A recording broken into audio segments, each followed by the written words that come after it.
Assalamualaikum warahmatullahi wabarakatuh. Saya Nova Arisandi, calon guru penggerak Angkatan 9 dari UPT SMP Negeri 26 Solo Selatan, Provinsi Sumatera Barat. Pada video kali ini saya akan memaparkan aksi nyata modul 1.4 tentang budaya positif yang sudah saya laksanakan pada tanggal 10 Oktober tahun 2023 di sekolah tempat saya bertugas.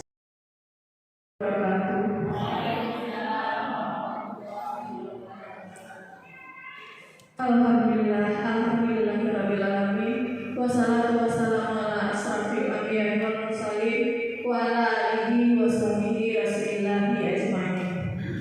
Puji dan syukur marilah sama-sama kita ucapkan kehadiran Allah Subhanahu wa ta'ala, yang mana berkat rahmat dan limpahan karunia-Nya kita telah dapat berkumpul bersama di ruangan kita ini dalam rangka sosialisasi pembahasan budaya positif di sekolah yang akan dilaksanakan oleh rekan kita Ibu Nova Arisandi. Seterusnya, sholawat beriring salam tidak bosan-bosannya kita hadirkan kepada pucuk pimpinan umat manusia, yakni Nabi besar Muhammad Sallallahu Alaihi Wasallam. Yang terhormat Bapak Kepala Sekolah UPT SMPN 26 Solo Selatan beserta wakil. Seterusnya kepada Bapak-bapak, Ibu-ibu Majelis Guru UPT SMPN 26 Solo Selatan. Baiklah, kita masuk kepada acara yang kedua, yaitu menyanyikan lagu Indonesia Raya yang akan dipimpin oleh Bapak Herbai Sinte. Kepada Bapak kita persilakan. Hadirin dimohon berdiri.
Bismillahirrahmanirrahim. Assalamualaikum warahmatullahi wabarakatuh. Alhamdulillahirabbil alamin. Wassalatu wassalamu ala asrofil anbiya'i wal mursalin wa ala alihi wa ashabihi rasulillahi ajma'in. Puji serta syukur marilah sama-sama kita ucapkan kepada Allah Subhanahu wa ta'ala, karena berkat limpahan serta rahmat-Nya kepada kita dapat melaksanakan sebuah kegiatan yang direncanakan, yaitu sosialisasi pembahasan budaya positif dari guru CP kita yang insya Allah akan disampaikan langsung oleh Ibu Nova Arisandi SPD. Mudah-mudahan dari penyampaian sosialisasi ini nanti bisa bermanfaat untuk kita kemajuan pendidikan baik untuk SMP ini terhadap kepada siswa-siswa kita nanti.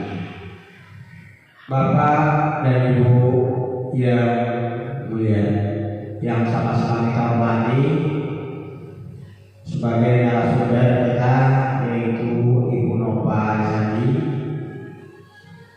protokol, bapak-bapak dan ibu-ibu yang hadir pada hari ini.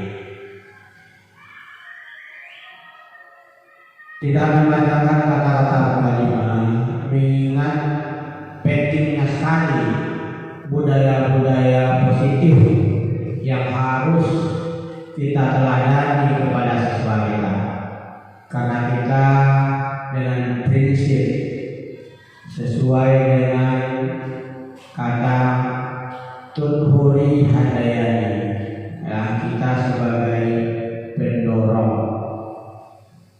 pemotivasi sesuai dengan kata Ingalso Sutrondo Ingandio Mangunkalso Tunhuri Handayani.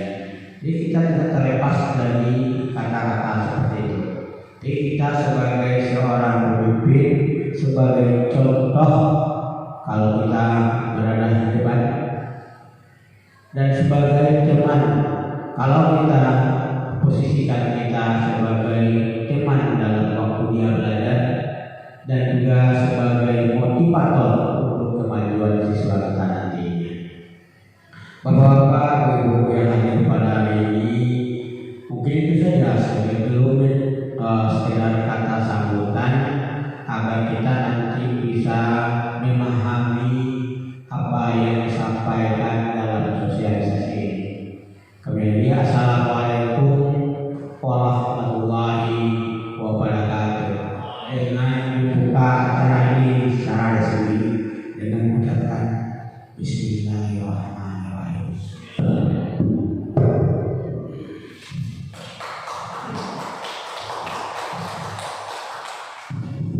Terima kasih kepada Bapak Kepala Sekolah. Acara selanjutnya doa yang akan dibacakan oleh Bapak Hendriadi. Kepada Bapak dipersilakan.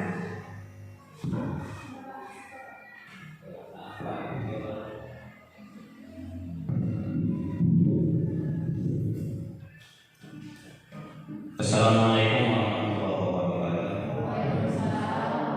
Mari kita berdoa sejenak sebagai yang berkait dengan kuasa kita. Muhammad sallallahu alaihi wasallam. Al-Fatihah. A'udzu billahi minasyaitonir rajim. Bismillahirrahmanirrahim. Alhamdulillahirabbil alamin wassalatu wassalamu ala asyrofil anbiya'i wal mursalin wa ala alihi wa sahbihi ajma'in. Allahumma shalli wa sallim ala sayyidina Muhammadin salatan tunjina biha min jami'il ahwali wal afat wa taqbilana biha jami'al hajat wa tutahhiruna biha min jami'is sayyi'at wa tarfa'na biha indaka a'la darajat.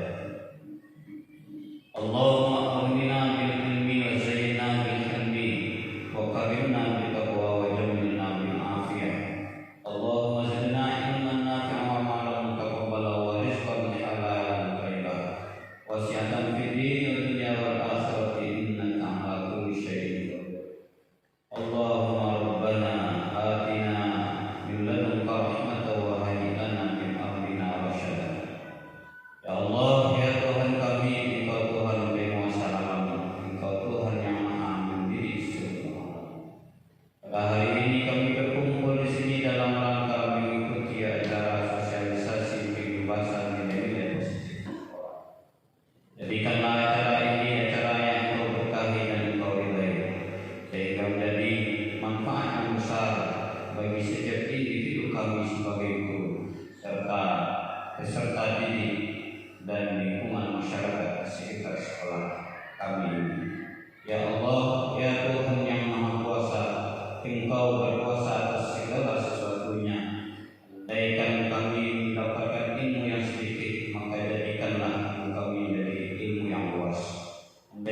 kami lemah dalam memahami, jadikanlah ingatan dan kemahaman kami.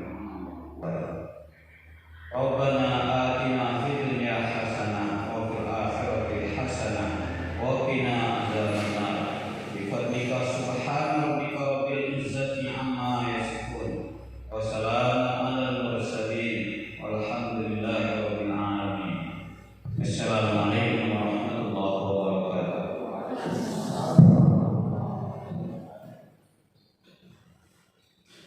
Terima kasih kepada Bapak. Langsung saja kita masuk kepada acara inti kita, yaitu sosialisasi pembahasan budaya positif CGP Angkatan 9 kepada Ibu Nova Arisandi SPDD. Silakan. Oke, baik Ibu Bapak. Assalamualaikum warahmatullahi wabarakatuh. Alhamdulillahirrahmanirrahim. Wassalatu wassalamu ala asrafil anbiya'i wal mursalin wa ala alihi wa sahbihi ajma'in. Amma ba'du. Yang sama-sama kita hormati Bapak Kepala UPT SMP Negeri 26 Solo Selatan dan seterusnya Bapak Ibu Majelis Guru yang telah sempat hadir dalam kegiatan acara kita hari ini, yaitu sosialisasi pembahasan budaya positif. Mudah-mudahan bisa kita terapkan di UPT SMP Negeri 26 Solo Selatan untuk berikutnya. Pertama sekali marilah kita ucapkan puji syukur kita kehadiran Allah Subhanahu wa taala yang telah melimpahkan rahmat dan hidayahnya sehingga kita masih diberi nikmat hidup, nikmat sehat untuk bisa melaksanakan kegiatan kita pada siang hari ini. Dan selawat beriring salam tanpa pulang kita curahkan kepada Nabi besar kita, yakni Nabi besar Muhammad Sallallahu Alaihi Wasallam. Allahumma shalli ala sayyidina Muhammad wa ala alihi sayyidina Muhammad. Yang kita ketahui merupakan panutan atau contoh sebagai sutra dan bagi kita semuanya dengan berbagai perubahan teknologi yang dapat kita rasakan pada saat sekarang ini. Baiklah Bapak Ibu, sebenarnya saya di sini bukan menggurui Bapak Ibu, tetapi kita saling berbagi atau sharing, berbagi ilmu selama saya melaksanakan calon guru penggerak ini. Dan budaya positif ini baru 2 minggu ini saya laksanakan dan baru mencoba untuk berbagi kepada teman-teman. Jadi kita di sini hanya sebagai sharing dan berbagi atau tanya jawab apa itu budaya positif dan bagaimana kita menerapkan di sekolah kita nantinya. Sebelum kita mulai tentang apa itu budaya positif, kita explaining dulu ya Bapak Ibu. Tapi di sini explaining saya kita melakukan pretest pakai kahot ya Bapak Ibunya. Jadi Bapak Ibu bisa searching di Google-nya, buka kahot. Di Bapak Ibu bisa buka kahot di aplikasi Google. Nanti akan saya pandu.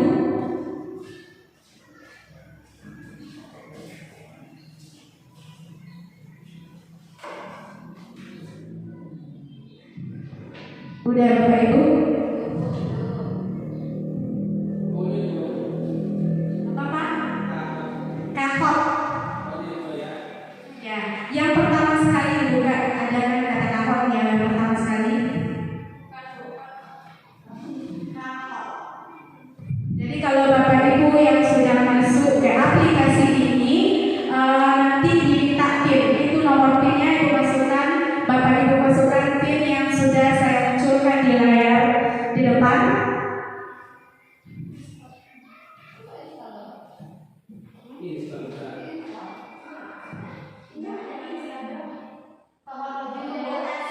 Yang di atas sekali. PIN-nya sudah tertera di depan ya Pak. 8246992. Bapak kepala sekolah kita sudah masuk. Ayo Bapak Ibu yang lain masuk.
Setuju atau tidak setuju? Yang pertama pertanyaannya, hukuman dapat mendisiplinkan anak. Setuju atau tidak setuju Bapak Ibu? Siapa yang bisa memberikan penjelasan tentang pertanyaan pertama ini? Siapa yang bisa menjelaskan? Pak Jamusis bisa menjelaskan? Bismillahirrahmanirrahim. Terima kasih Ibu Nova Arisani. Menurut saya memberikan semacam tindakan atau hukuman kepada peserta didik yang melanggar atau anak yang melanggar itu merupakan hal-hal yang bisa saja dilakukan oleh ibu. Cuma tergantung kepada bentuk pelanggaran yang dilakukan anak, ya, tingkat tingkat berat ringannya pelanggaran yang dilakukan anak, kemudian juga diperlukan juga bentuk hukuman yang diberikan kepada anak tersebut. Kalau hukuman yang bersifat fisik, barangkali mungkin di sini Bapak Ibu juga perlu menghindarinya.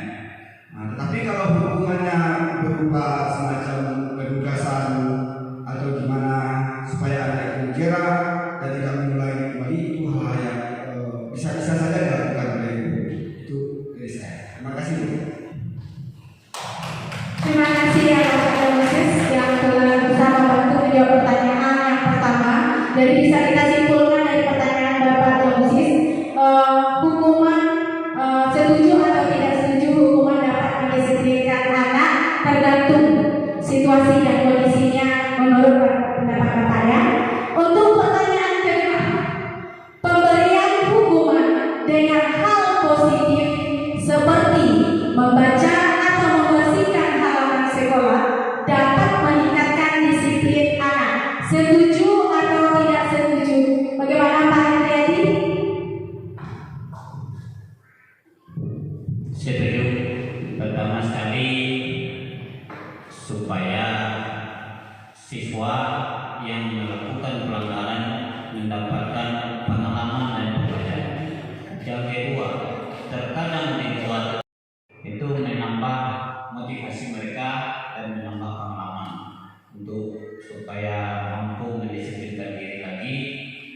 Di sisi lain, dampak positifnya adalah menjaga kepada kebersihan, kenyamanan dan keaslian lingkungan tempat belajar mereka sendiri. Terima kasih. Saya kembalikan kepada Ibu.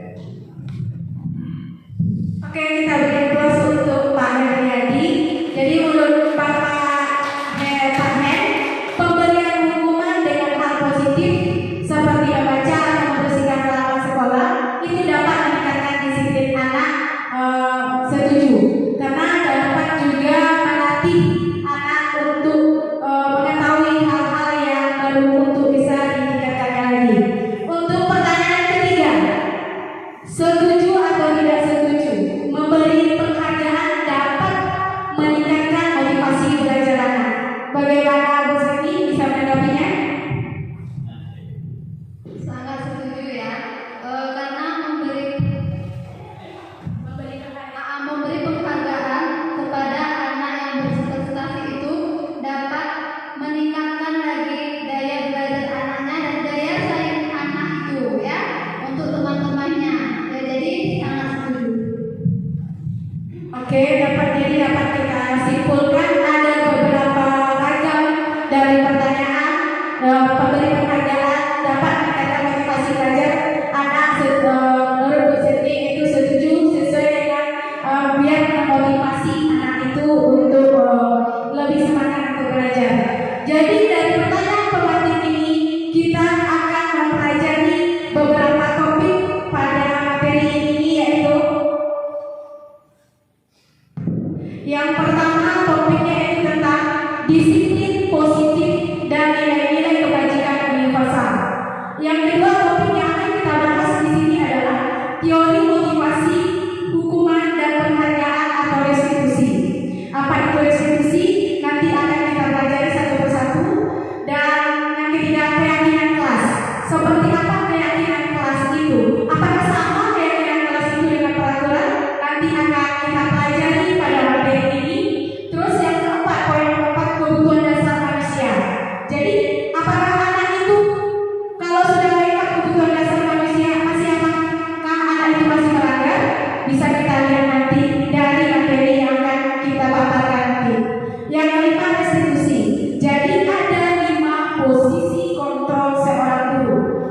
Ya, jadi ada 5 posisi kontrol seorang guru bagaimana. Segi 3 institusi ini ada 3 nanti yang akan kita bahas dan akan kita jelaskan satu persatu.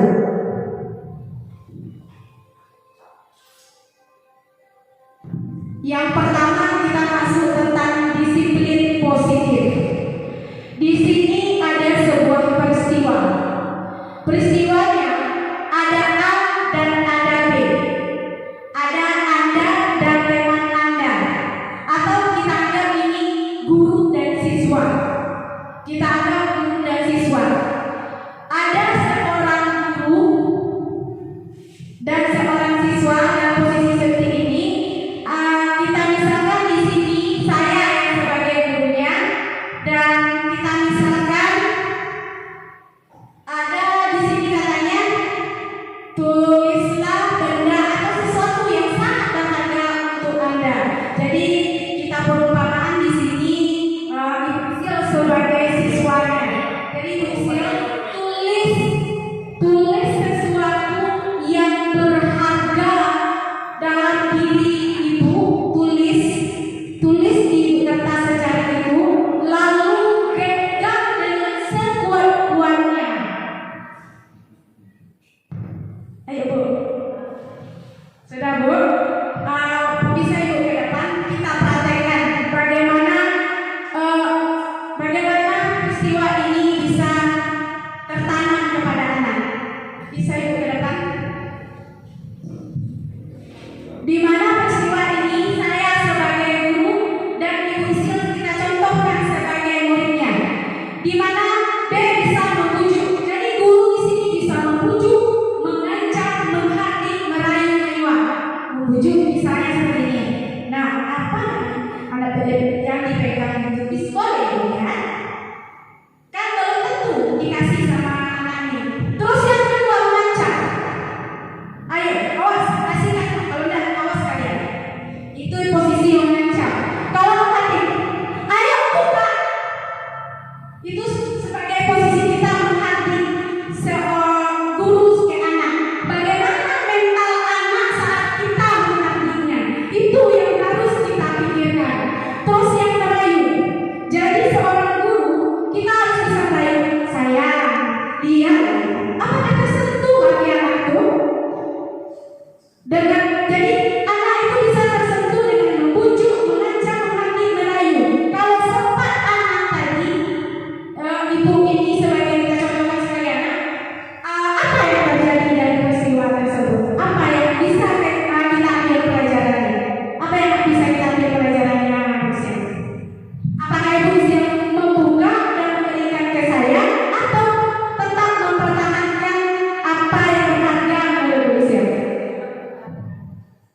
Ayo, dipersilakan menjawab. Sebagai siswa, ya, sebagai siswa. Jika yang A dilakukan dengan cara A, B, C dilakukan, iya, dengan berbagai macam cara.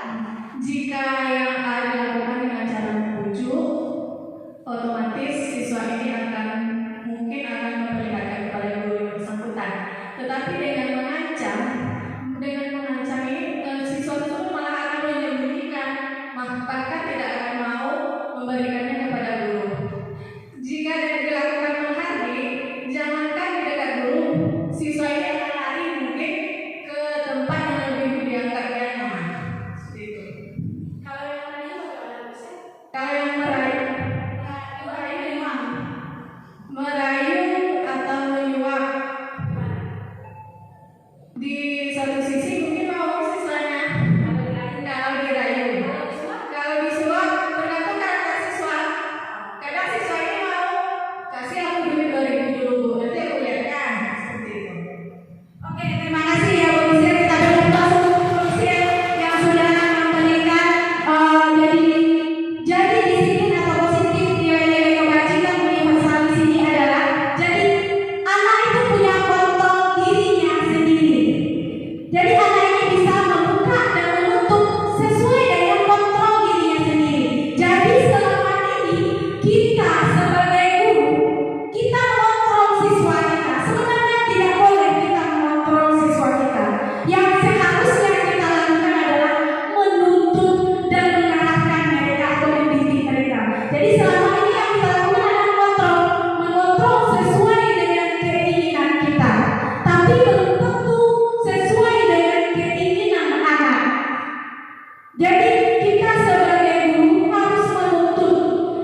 tidak terlalu berani apa kalau dia yakin dengan keyakinan maka saya tetap jangan kita dengan ego kita saja kita harus sesuai dengan anak. Tapi kita lihat kalau memang benar anak itu kita akui dia benar. Jangan kita mau mengontrol anak, tapi kita hanya menuntut dan membimbingnya. Seharusnya seperti itu posisinya. Jadi itulah disiplin atau positif atau nilai kebajikan seorang anak. Jadi kita sebagai guru mengarahkan dan mendidik mereka sesuai dengan tujuan yang mereka inginkan. Pasti kita ingin anak murid kita itu sukses, menjadi dokter atau menjadi guru. Menjadi guru yang bagaimana? Menjadi guru yang jujur, menjadi guru yang mempunyai kasih sayang kepada muridnya. Jangan seharusnya kita sebagai siswa sebagai guru memaksa dan memaksa. Itu seharusnya. Jadi posisi di sini adalah guru selama ini yang kita lakukan adalah memaksa sesuai dengan keinginan kita. Jadi kalau menurut pengajar Wantara ada beberapa di perubahan paradigma teori ilusi kontrol itu menurut Dr. William Glasser itu yang pertama namanya ilusi guru mengontrol murid. Itu kasusnya sama dengan yang peristiwa tadi. Contohnya duduk yang rapi. Kalian perhatikan ibu dengan baik karena ibu mau menerangkan. Itu isinya. Kita mengontrol itu. Tapi setelah kita menerangkan, apakah anak paham semuanya? Belum tentu ya Bapak Ibu ya. Belum tentu. Mungkin yang paham anak-anak yang mau dengan sudah ada kontrol di dalam dirinya untuk belajar. Kadang-kadang anak itu yang tidak mau. Jadi belum tentu isi guru bisa mengontrol murid. Terus yang kedua, ilusinya bahwa kritik dan membuat orang merasa bersalah dapat menguatkan karakter.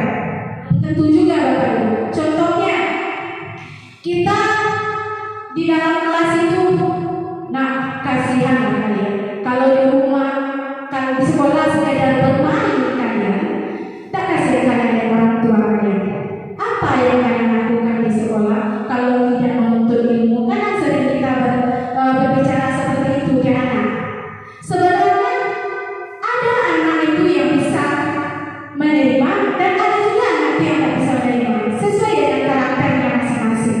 Jadi membuat anak itu merasa bersalah.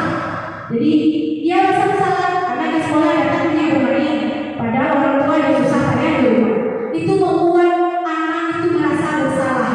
Kalau sempat anak membuat kita sebagai guru membuat anak merasa bersalah, nanti hati anak itu akan tertanam di dalam hatinya. Jadi itu bisa salah satu efeknya dia malas belajar karena sudah ada kecewa yang tertanam di dalam hatinya. Yang hati kalau sudah berbekas itu lama obatnya. Kalau kita mungkin menyampaikan sebentar, tapi kalau anak lama bekasnya. Itu yang poin yang ilusi bahwa kritik dan membuat orang merasa bersalah dapat menguatkan karakter belum tentu. Jadi itu belum efektif ya Bapak Ibu. Terus yang ketiga, ilusi bahwa semua perbuatan positif efektif dan bermanfaat. Apa maksudnya di sini? Kita di dalam kelas kan sering kalian kalau rajin pasti juara. Sering pasti kita ngomong seperti itu ya anak. Kalau kalian berusaha pasti kalian sukses. Sering kita seperti itu berbicara ke anak. Tapi apakah apa yang kita sampaikan itu bisa mereka bagaimana? Kalau anaknya yang mau untuk ada kemauan dalam dirinya, kontrol dirinya semua mungkin bisa. Tapi kalau tidak ada kontrol diri dari anak itu, apakah bisa? Belum tentu juga. Jadi ilusi bahwa semua perbuatan positif efektif dan bermanfaat itu belum tentu efektif. Terus yang terakhir, ilusi bahwa orang dewasa memiliki hak untuk memaksa. Ini contoh kasusnya ada di sekolah anak kita bertengkar. Kita panggil tanpa kita tanya terlebih dahulu. Pokoknya kalian harus bermain. Tanpa kita tahu apa permasalahannya.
dikontrol menurut dokter diri yang Gleser.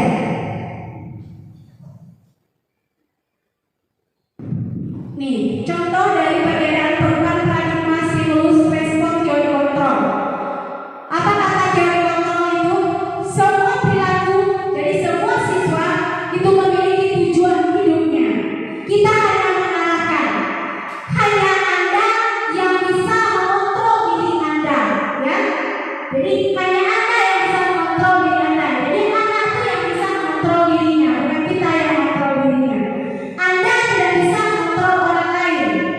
Jadi kita hanya bekerja sama, berkolaborasi untuk menciptakan hal-hal yang baru. Kalau soal ini mungkin Guru BK yang lebih paham pendekatan ke anak. Jadi dari sini banyak contohnya model berpikir dengan kalah ini maksudnya kita merasa puas, tapi anak sengsara bagi kita. Itu maksudnya menang kalah. Tapi kalau model berpikir menang-menang, kita tidak dirugikan, tapi anak dimenangkan. Itu maksudnya. Jadi kita ada beberapa perubahan paradigma stimulus menurut teori kontrol. Terus di teori kontrol menurut Dr. William Glasser itu tentang budaya disiplin positif. Yang pertama kita bahas itu Anda tidak bisa mengontrol orang lain, hanya Anda yang bisa mengontrol diri Anda.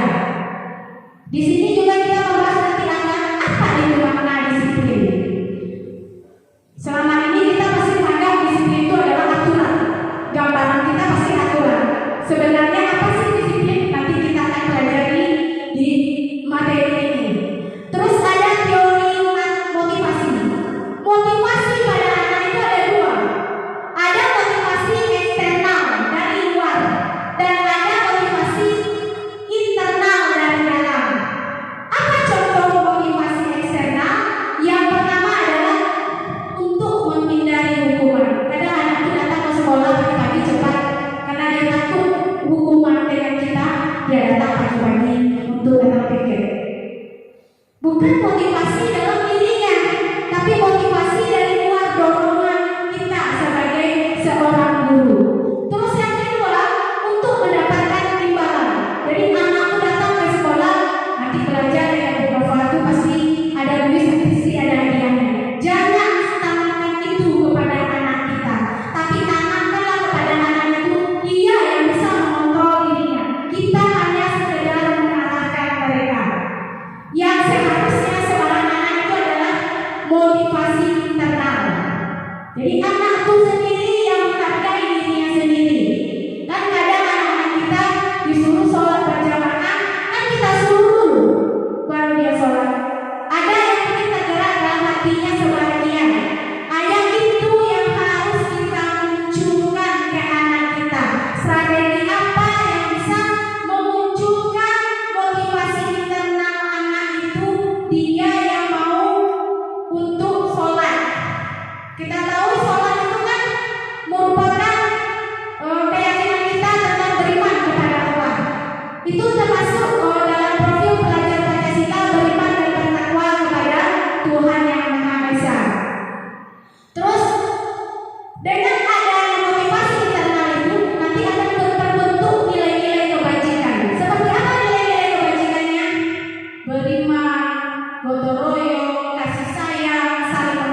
Sebenarnya posisi kita sebagai guru itu yang paling bagus adalah manajer. Karena manajer ini fungsinya adalah menyelesaikan apa permasalahan anak ini. Itu. Jadi kita sebagai seorang guru, posisi yang bagus itu adalah manajer. Kita mengarahkan, mendidik mereka, menemukan solusi yang mereka cari, yang mereka tuju. Terus di manajer itu nanti ada 3 tahap. Yang pertama segitiga restitusi. Yang pertama menstabilkan identitas, validasi kebutuhan, dan merayakan keyakinan. Dari disiplin positif ini yang sangat penting adalah 5 kebutuhan dasar manusia. Kadang dengan adanya 5 kebutuhan dasar manusia mungkin anak itu malas belajar karena 5 kebutuhan dasar dasarnya tidak terpenuhi. Seperti apa yang tidak terpenuhi? Bertahan hidup. Mungkin anak itu belajar perutnya harus kenyang. Harus kenyang. Jadi kalau anak belajar itu kalau lapar pasti konsentrasinya terganggu. Jadi kalau sudah terpenuhi 5 kebutuhan dasar anak kita ini, pasti pembelajarannya bagus. Yang kedua, penguasaan. Anak ini kita beri cara untuk bisa dia memimpin. Jangan kita yang mengontrol dia untuk jadi pemimpin, tapi biar kita mengarahkan dia untuk jadi pemimpin. Terus kasih sayang. Anak ini kan butuh kasih sayang. Makanya ada anak itu kalau di sekolah EPO kayak kita. Itu karena dia kurang kasih sayang. Terus kesenangan. Jadi menurut Ki Hajar Dewantara, kodrat anak itu adalah bermain. Jadi kita belajar dengan fokus, dengan semangat, dengan percaya diri, pasti anaknya akan dapat. Belum tentu, karena setiap anak itu berbeda dan setiap anak itu unik. Dia memiliki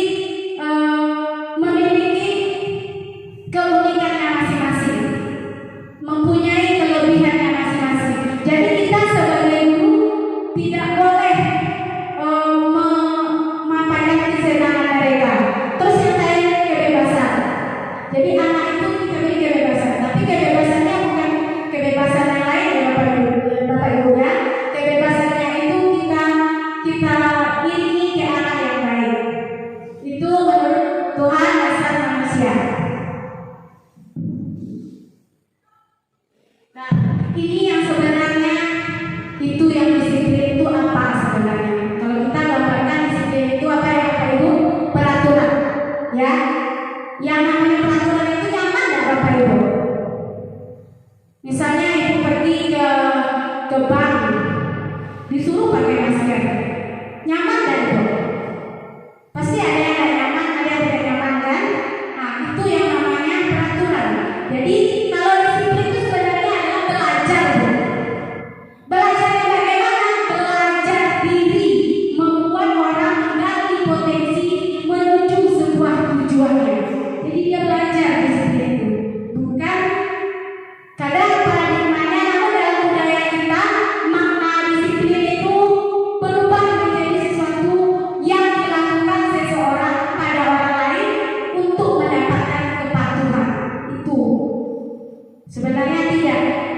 Sebenarnya adalah belajar untuk menggali potensi menuju tujuan apa yang dihargai dalam dirinya. Itu yang sebenarnya yang disebut dengan disiplin. Jadi kecenderungan umumnya adalah menghubungkan kata disiplin dengan ketidaknyamanan. Kan kadang kita disiplin dilarang membuang sampah, itu sebenarnya tidak boleh. Seharusnya katanya adalah kebersihan. Kita tanamkan kepada anak itu tentang kebersihan. Itu yang namanya nanti kita akan belajar tentang keyakinan kelas atau keyakinan sekolah. Disiplin itu sudah menjadi momok yang membuat kita tidak nyaman. Anak pasti tidak nyaman. Misalnya anak rambutnya panjang, itu sebenarnya tidak rapi, tidak boleh. Kan ada dengan anak rambut panjang, dilarang rambut panjang. Itu sebenarnya tidak boleh kata dilarang, tapi rapi seharusnya. Jadi kita tanamkan kepada anak itu harus rapi. Bagaimana kita menanamkan itu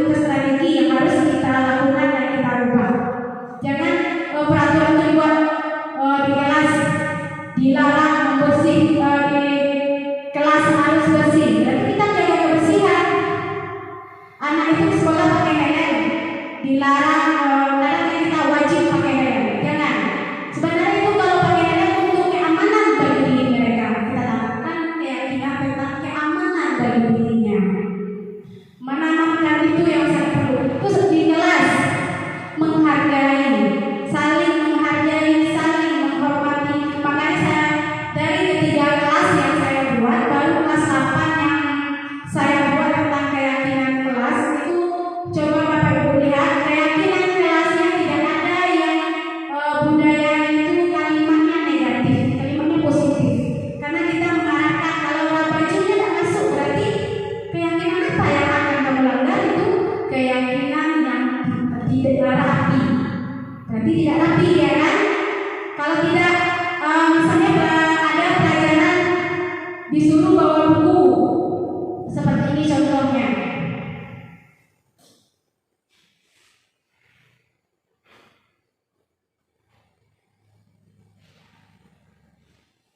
Nih, ini ada sebuah kasus tindakan dulu, hukuman atau konsekuensi. Bapak Ibu, yang pertama katanya mencatat 100 kali di dalam buku kalimatnya, saya tidak akan terlambat lagi karena terlambat ke sekolah. Itu hukuman atau konsekuensi Bapak Ibu? Menurut Ibu hukuman atau konsekuensi? Mencatat 100 kali di dalam buku kalimat saya tidak akan terlambat lagi karena terlambat ke sekolah. Hukuman atau konsekuensi? Ada hukuman, ada konsekuensi. Nanti kita lihat. Terus yang kedua, lari mengelilingi lapangan basket 2 kali karena terlambat nanti di sekolah. Hukuman atau konsekuensi? Hukuman. Terus yang ketiga, murid diminta untuk push up 15 kali karena tidak menggunakan masker ke sekolah. Hukuman. Menggantikan kertas tugas teman yang telah dicoret-coret, itu namanya konsekuensi ya. Terus apa lagi? Murid disuruh untuk mengenakan sepatu seharian di sekolah karena tidak mengenakan sepatu hitam. Hukuman atau konsekuensi?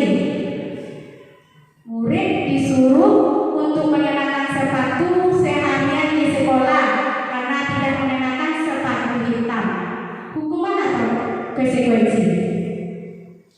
Bapak Ibu pasti penasaran, nanti kita lihat ada jawabannya. Terus lari mengelilingi lapangan basket 2 kali karena terlambat 10 menit untuk pelajaran PJK. Hukuman atau konsekuensi? Menurut saya itu konsekuensi. Kenapa konsekuensi? Yang namanya pelajaran PJK pasti ada pemanasan kan? Nah, makanya itu sebagai konsekuensi. Ini kita lihat hasilnya. Jadi yang poin pertama itu adalah hukuman. Poin kedua hukuman, yang ketiga hukuman, yang keempat, kelima itu konsekuensi.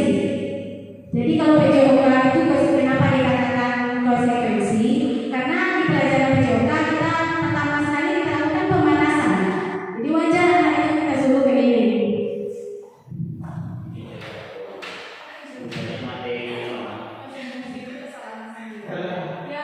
Kalau konsekuensi itu maksudnya dia melakukan kesalahan, tapi dia harus bertanggung jawab dengan kesalahannya itu.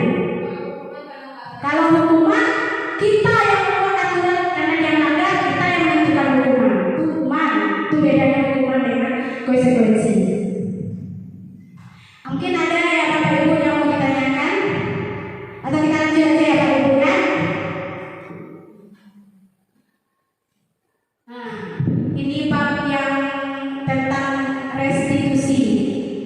Ada kita membahas tentang restitusi. Jadi kalau restitusi itu, kalau ada yang bertanya apa itu restitusi?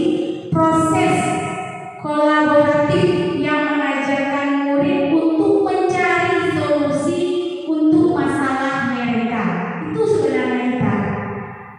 Jadi restitusi kita di sini adalah sebagai manajer. Sebagai manajer apa fungsi kita?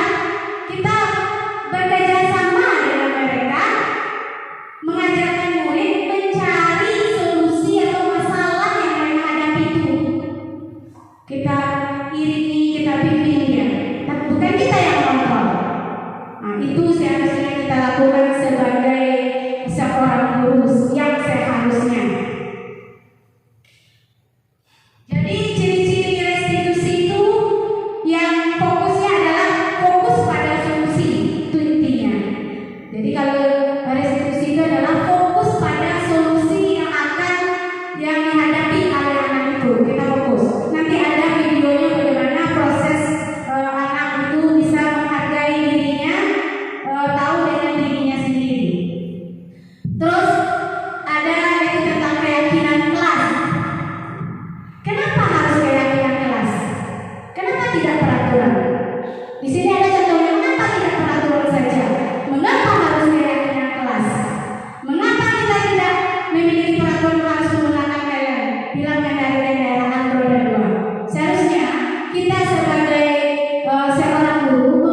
Jadi itu kita tanamkan ke anak untuk keselamatan mereka. Jangan berlari di kelas satu koridor. Sebenarnya itu fungsinya apa? Kalau kita tanpa kita sengaja lari jatuh kita. Jadi sebenarnya itu untuk keselamatan dan keamanan mereka. Tapi kata-katanya kita ubah jadi budaya positif, jangan jadi budaya yang negatif. Terus yang terakhir, yang keempat adalah kebutuhan dasar manusia. Kebutuhan dasar manusia itu yang pertama adalah bertahan hidup. Apa contoh yang bertahan hidup itu? Kebutuhan pangannya, kebutuhan makannya harus terpenuhi. Kalau tidak terpenuhi, maka anak tadi tidak tidak bisa melakukan aktivitas kalau salah satu kebutuhannya tidak terpenuhi. Tapi kalau sudah kelima kebutuhan ini sudah terpenuhi, pasti anak itu akan patuh. Menurut tanpa kita kontrol, tanpa kita apa, pasti dia yakin dengan dirinya sendiri untuk berhasil. Apa-apa saja itu kebutuhannya: bertahan hidup, penguasaan, kesenangan, kasih sayang, dan rasa terima, kebebasan. Karena mungkin dari rumahnya sudah dapat itu, maka dia kalau di sekolah merasa senang belajar ke sekolah itu. Jangan ke sekolah itu senang belajar karena dapat imbalan. Hari ini belajar dengan Pak Sinte, belajarnya dapat hadiah. Jangan seperti itu tanamkan ke anak, tapi tanamkan ke anak belajar dari dalam dirinya. Dia pergi belajar ke sekolah itu yang semangat dengan hatinya, bukan dengan dorongan, dengan kontrol kita.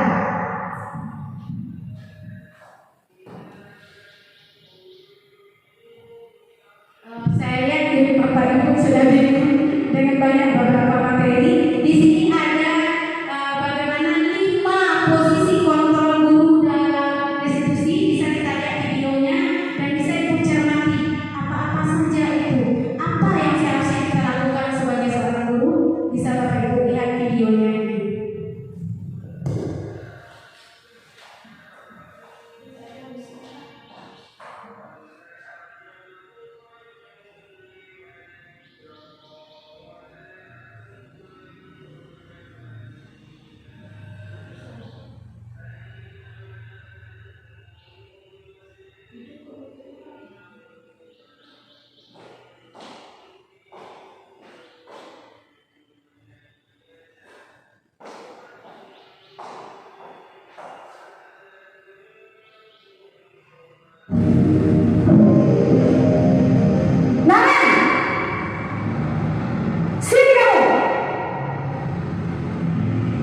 Selamat pagi, Bu. Selalu terlambat. Kamu deh pasti terlambat. Maaf, Bu. Saya Apa coba?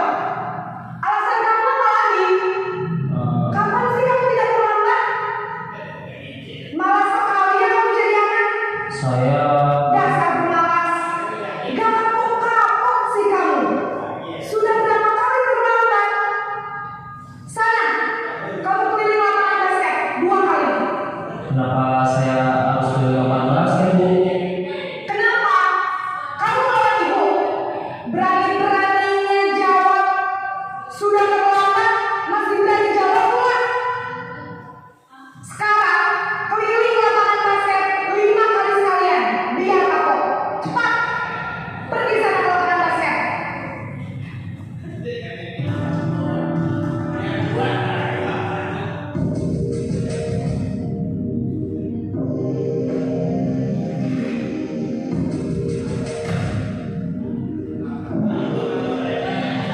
Naren!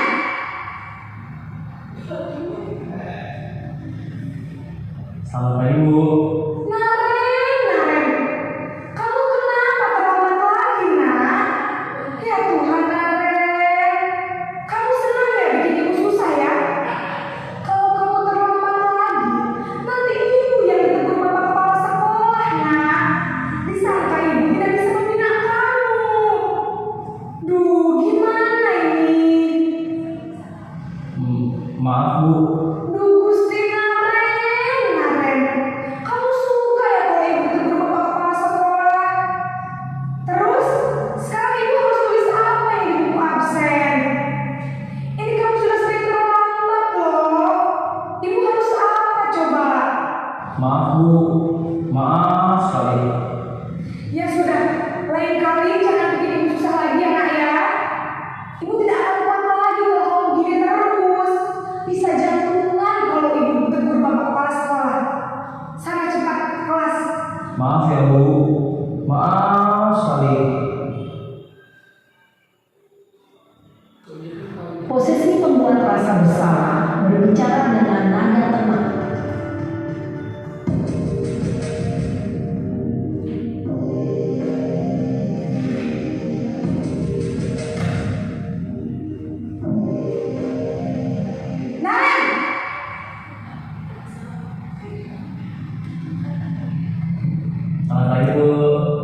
Wah, sudah jam berapa ini nak?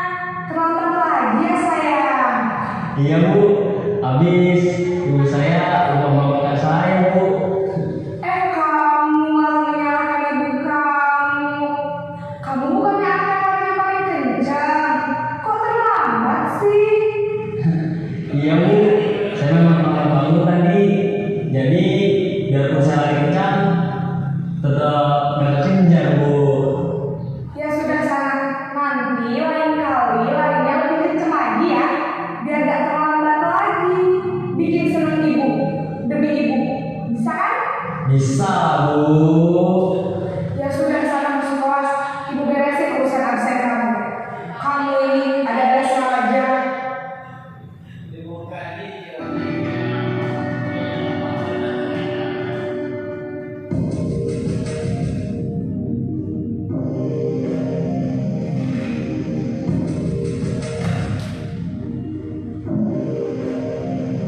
Naren!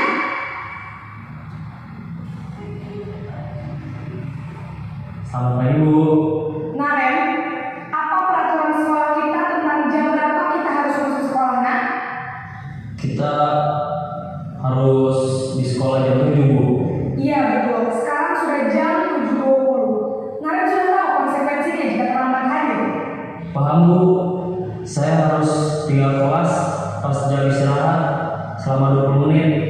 Iya benar, konsekuensinya demikian. Jadi nanti jam 9.30 pas istirahat, kamu harus tinggal di kelas, kerjakan tugas tambahan untuk ketertinggalan kamu, ya? Baik Bu.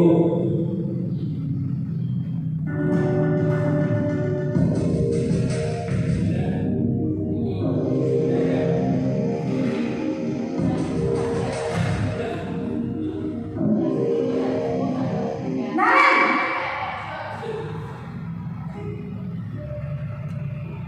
Selamat pagi Bu. Selamat pagi Naren. Maaf Bu, saya terlambat. Iya, sekolah masuknya jam 7, sekarang sudah jam 7.20. Jadi sekarang bagaimana ini, Naren? Maaf Bu, saya lupa salam saya semalam. Baiklah, menurut kamu, keyakinan sekolah yang mana yang perlu kamu tingkatkan? Menghargai diri sendiri dan orang lain mungkin Bu. Setuju. Jadi, apakah Naren meyakini prinsip saling menghormati tersebut? Iya Bu, saya meyakininya. Apakah Naren bersedia memperbaiki masalah keterlambatan ini? Bersedia Bu. Bagaimana kamu akan memperbaiki masalah keterlambatan ini? Saya akan coba untuk tidak lupa menyetel alarm saya Bu. Baik, kalau Naren mau menyetel alarm di rumah, ada orang yang kira-kira bisa bantu mengingatkan tidak? Ada Bu, kakak saya, Kak Emma. Ada lagi selain Kak Emma? Selain Kak Emma, ada ibu saya. Baik, jadi yang mengingatkan Naren adalah Kak Emma dan ibu kamu ya? Kira-kira akan mulai set alarm kapan Naren?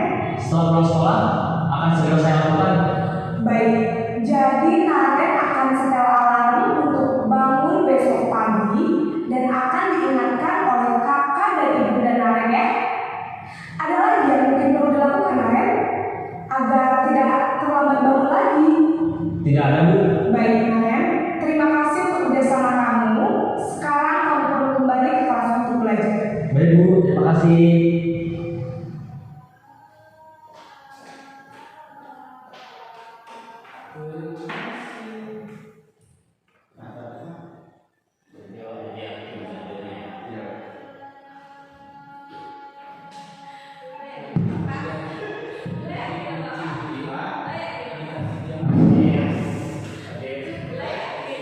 Harus yakin ya Bapak Ibu ya, walaupun itu berangsur, kita akan mencoba untuk hal yang berubah positif itu memang sulit, tapi kita mencoba sedikit demi sedikit untuk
sebagai guru yang kejam, tapi dikenallah kita sebagai murid, sebagai guru yang menjadi panutan bagi mereka, menjadi contoh teladan bagi mereka.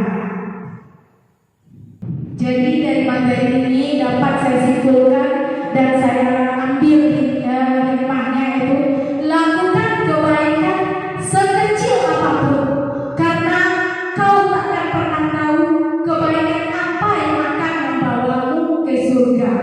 Itu yang saya tanamkan dalam diri saya. Jadi lakukan walaupun sekecil apapun yang kita lakukan dalam perubahan, karena sekecil apapun apa yang kita lakukan itu merupakan kebaikan yang membawa ke jalan surga kita nantinya. Mungkin itu yang bisa saya sampaikan pada penyelbasan pada hari ini. Semoga bisa bermanfaat bagi kita semua, terutama di sekolah kita UPT SMP Negeri 26 Solo Selatan. Jadi kita seharusnya kalau seperti ini ada kegiatan seperti ini, kita rutinitas saling berbagi ilmu, tidak membedakan walaupun saya CDP di sini tidak. Kalau memang ibu ada ilmunya, saling kita berbagi. Jadi nanti makanya itu saya buat komunitas di PMPM. Jadi acara kegiatan hari ini nanti saya akan upload di PMM, nanti kementerian bisa melihat. Jadi di UPT SMP Negeri 26 Solo Selatan ini sudah ada yang namanya komunitas sekolah. Jadi itu imbasnya bagi kita adalah kita bisa jadi di Kementerian Pusat seperti ini UPT SMP Negeri 26 Solo Selatan, walaupun sekolahnya kecil tapi guru-guru dan siswanya luar biasa. Jadi setiap kegiatan yang kita lakukan hari ini, Bapak Ibu mohon dokumentasikan biar saya yang akan nanti mengimplementasikan atau membagikannya di platform Merdeka Belajar. Dan bagi Bapak Ibu yang PMM-nya yang belum selesai, yang mau berbagi, mau apa, saya siap untuk membantu Bapak Ibu untuk mempermudah jalannya untuk mendapatkan sertifikat. Saya bantu nanti, karena itu merupakan adalah kegiatan kita. Dan pada hari ini kita pemulanya untuk berikutnya. Semoga semua kegiatan yang kita lakukan nanti kita bisa share di PMN. Ya Bapak Ibu ya. Jadi tidak berkemungkinan saya saja yang sebagai pemberi ilmu yang memberikan sebagai sharing, bisa juga nanti Ibu Bapak. Nanti semua kegiatan kita masukkan ke PPMN kementerian. Jadi kita bisa dikontrol oleh sekolah kita, dan kita mungkin salah satu itu nanti kita bisa dapat reward dan dana bantuan dari hal-hal yang lain. Itu salah satu sangat membantu kita nantinya Bapak Ibu. Mungkin itu yang bisa saya sampaikan pada kesempatan kali ini. Mohon maaf kalau ada kata-kata saya yang kurang, hanya milik saya, dan yang sempurna hanya milik Allah. Dan saya akhiri dengan wassalamualaikum